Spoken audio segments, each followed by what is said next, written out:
Baik, Assalamualaikum warahmatullahi wabarakatuh. Eh, ini akan ada mengenai yang namanya penyampaian materi dari video ini. Itu terkait dengan yang namanya uji Chi kuadrat atau Chi-square itu.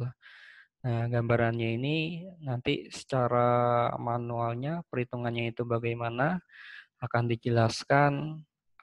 Terus, kalau dari gambaran awalnya itu, Chi kuadrat atau Chi-square ini merupakan salah satu uji hipotesis itu dengan jenis statistiknya itu adalah non parametrik. Gitu. Jadi data tidak perlu berdistribusi normal, kita sudah bisa menggunakan yang namanya Chi-square. Gitu. Nah, Chi-square ini digunakan apabila data dari si variabel independen maupun variabel dependennya itu berupa yang namanya kategorik gitu. Jadi kalau dependennya kategorik, kita bisa menggunakan yang namanya Chi-square itu. Nah, nanti akan kita lihat bagaimana contoh kasusnya, perhitungannya, dan lain-lain. Nah, ini Chi kuadrat Chi-square secara manual rumusnya seperti ini. Ada pertama itu adalah rumus Chi-square-nya. Nih, kalau dilambangkan ini seperti X kuadrat itu. Cuman nih namanya Chi nih. Chi. Terus kuadrat, tanda duanya kuadrat atau square-nya itu. Nah, nanti rumusnya itu adalah jumlah dari O-nya ini adalah observe atau observasi, nilai observasi. E adalah expected atau nilai harapan, nanti dikuadratkan, dibagi jadi hasilnya berapa, dibagi dengan expected-nya itu. Nah, jumlah ini nanti ada empat sel ibaratnya. Selnya itu adalah ini nih. Ini sel pertama diibaratkan, ini sel kedua, ketiga, dan keempat. Nanti dari setiap sel ini akan dihitung menggunakan rumus ini, terus lalu dijumlahkan hasilnya berapa, lalu nanti akan keluar nilai Chi-square-nya itu. Nah, kalau observe-nya itu nanti kita bisa ketahui dari soalnya. Tapi kalau expected ini, nah ini yang kita harus cari dahulu gitu. Dengan menggunakan rumus seperti ini. Jumlah dari nilai X atau dari si variabel independennya, lalu nanti dikali dengan jumlah dari Y dari si variabel dependennya. Lalu dibagi nanti totalnya itu. Totalnya itu adalah ini nih. Ini total sampel adalah 120 tuh. Kalau jumlah dari yang namanya X bisa 70, bisa 50. Kalau ini kan variabel dari yang namanya independennya nih. Kurang itu ada 70. Baik itu ada 50. Sedangkan Y-nya itu adalah jumlah dari variabelnya si variabel dependennya. Ya itu ada 30, tidak itu ada 90 itu. Lalu ada yang namanya rumus DF tuh. Nah, rumus DF ini degree of freedom nanti untuk menentukan yang namanya tabel distribusi dari Chi-square-nya tersebut tuh. Jadi nilai Chi-square tabelnya berapa, lalu nanti akan kita sandingkan dengan nilai dari Chi-square hasil. Kesimpulannya kalau nanti menyatakan antar variabel, misalkan asupan sayur terhadap anemia, dia memiliki hubungan, dia dikatakan ada hubungan jika nilai Chi-square hasilnya itu lebih besar dari nilai Chi-square tabelnya itu. Rumus DF ini, B ini adalah baris, K ini adalah kolom. Baris ini nih barisnya nih. Jadi anggapannya itu kategori yang ada di baris itu. Itu di asupan sayur. Ini cuman ada 2, kurang dan baik. Jadi nanti barisnya ada 2. Kolomnya pun juga ada 2. Kolomnya hanya ya dan tidak. Jadi hanya 2 kolom. Gitu. Nah ini rumus yang akan digunakan untuk perhitungan yang namanya Chi-square. Lalu kita langsung ke contoh kasus. Ada soal seperti ini, hubungan asupan sayur terhadap kejadian anemia. Tuh, diambil sampel sebanyak 120 orang, terdiri dari 50 orang asupan sayurnya baik, 70 asupan sayurnya kurang baik. Setelah dilakukan pengukuran kadar Hb, ternyata dari 50 orang itu yang asupan sayurnya itu baik, ada 10 yang mengalami anemia. Sedangkan ada 70 yang asupannya kurang baik, ada 20 yang terkena anemia. Cara pertama kita harus membuat yang namanya tabel observasi. Nah, tabel observasi seperti ini. Jadi asupan sayurnya kalau kita lihat di soal itu ada yang baik dan kurang. Nah, jadi kita buat tabel 2x2 karena cuma aja ada 2 kategori. Asupan sayur kurang sama baik. Anemianya hanya ada anemia dan tidak anemia. Iya dan tidak. Diambil sampel 120 berarti total keseluruhannya ini ada 120. 50 orang asupannya sayurnya baik. Nah, berarti baik di sini 50 nih totalnya seluruhnya tuh. Terus sisanya 70 adalah kurang, berarti kurang. Nah, perlu diperhatikan kalau variabel paling atas ini nih yang pertama, ini yang kedua. Kalau yang pertama ini adalah negatif, yang pertama di bagian kolomnya juga negatif tuh. Jangan sampai terbalik di sininya kurang, di sininya baik, tapi di sininya itu tidak, yang di sininya ya. Nah, itu bakalan salah itu dalam penempatan tabelnya. Jadi kalau kurang ini kan nggak baik nih. Terus iya kalau terkena anemia juga tidak baik tuh. Jadi kalau di posisinya yang pertama di sini di bagian baris itu tidak baik, nah di bagian kolom yang pertama juga tidak baik gitu. Jangan sampai tertukar. Terus informasi dari soal itu dari 50 yang asupan sayurnya baik ada 10 yang terkena anemia. Berarti dari 50 ini ada yang 10 terkena anemia tuh.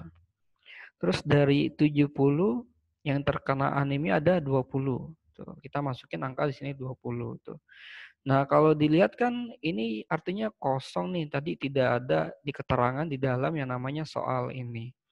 Jadi kalau misalkan ini kita sudah ketahuin dan ini sudah diketahuin, kita sudah bisa yang namanya menjawab ini yang kosong nih, sebenarnya kosong. Tinggal kita selisihkan saja nih.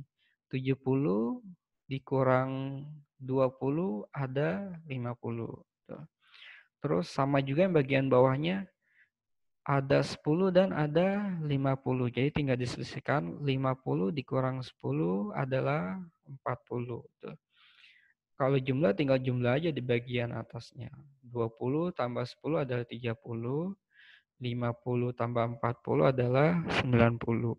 Nah, ini udah masuk yang namanya tabel observasi. Terus langkah kedua itu adalah perhitungan nilai expected-nya atau nilai harapannya. Nah, jadi ada 4 nilai harapan karena kita punya 4 sel. Jadi nilai harapan satunya itu kita ngeliat di frekuensi yang 20-nya. Nanti berapa, terus di expected yang kedua berapa, yang ketiga berapa, yang keempat berapa. Nah, ini rumusnya seperti tadi yang disampaikan. Nanti kalau kita melihat yang namanya expected yang pertama, berarti jumlah dari yang variabel independennya itu adalah nih 70. Terus kalau yang jumlah dari variabel dependennya itu adalah 30. Jadi kita tarik aja nih. Expected pertama kita tarik ke kanan, totalnya 70. Terus expected yang pertama juga dari variabelnya itu kita tarik ke bawah, 30. Nanti dibagi totalnya adalah 120. Nah, ini rinciannya. Jadi untuk observe yang pertama, expected yang pertama, 70 dikali 30 dibagi 120. Tuh, hasilnya adalah 17,5. Terus expected kedua kita tarik ke kanan 70, terus kita tarik ke bawah 90, berarti 90 dikali 70 dibagi 120. Ketiga pun demikian, tarik ke kanan 50, terus ke bawah 30. 50 kali 30 dibagi 120. 4 itu 50 dikali 90 dibagi 120. Nah, masing-masing expected kita sudah dapat nih. Nah, kita cantumkan ke dalam tabel seperti ini nilai expected-nya itu. Nah, yang bagian expected pertama 17,5, yang kedua 52,5, yang ketiga 12,5, yang keempat adalah 37,5. Kita lanjut ke perhitungan chi-square-nya. Jadi ini adalah nilai dari observe-nya, terus ini nilai dari expected-nya. Nah, kedua nilai ini akan kita gunakan dalam nilai perhitungan chi-square. Ini rumusnya. Jumlah dari observe dikurang expected, nanti dikuadratkan, baru dibagi nilai expected-nya. Nah, perhitungannya seperti ini. Jadi chi-square-nya ini merupakan yang bagian pertama, ini bagian kedua, ini bagian ketiga, ini bagian yang keempat. Nah, bagian pertama itu kan 20, observe-nya dikurang, expected-nya 17,5. Dibagi nilai expected-nya nih. Ini yang pertama. Kedua pun kita lihat 50, observe-nya, expected-nya 52,5, nanti dikuadratkan hasil dari selisih tersebut, lalu dibagi nilai expected-nya. Ini yang bagian ketiga, 10 nilai observe-nya, 12,5 nilai expected-nya, lalu nanti selisihnya dikuadratkan, dibagi dari nilai expected-nya.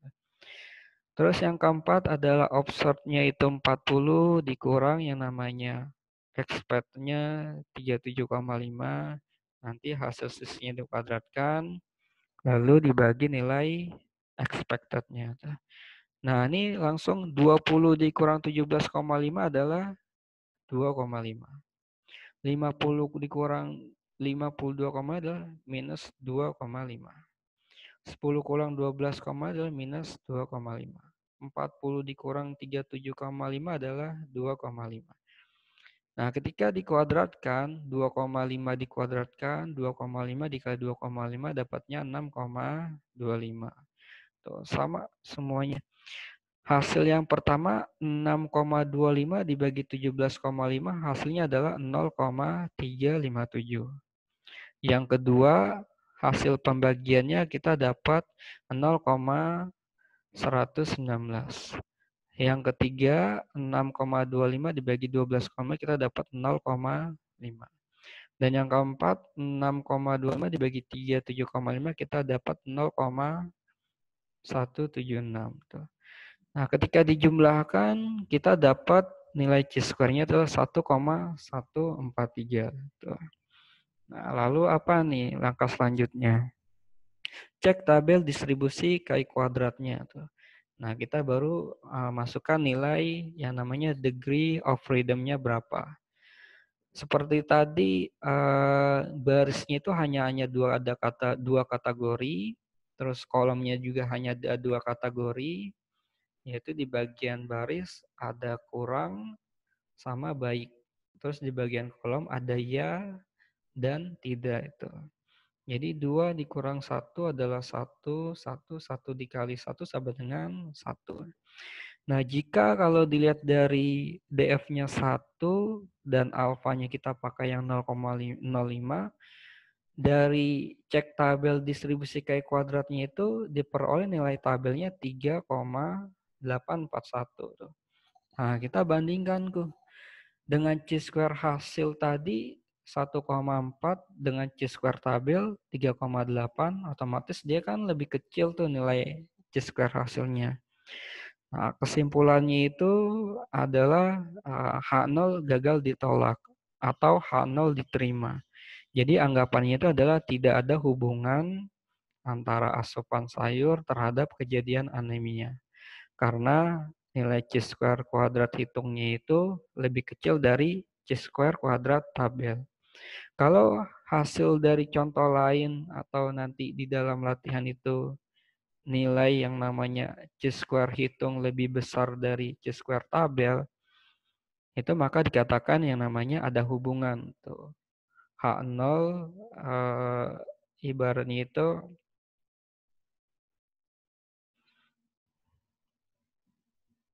gagal ditolak, sedangkan H-nya itu adalah diterima. Itu.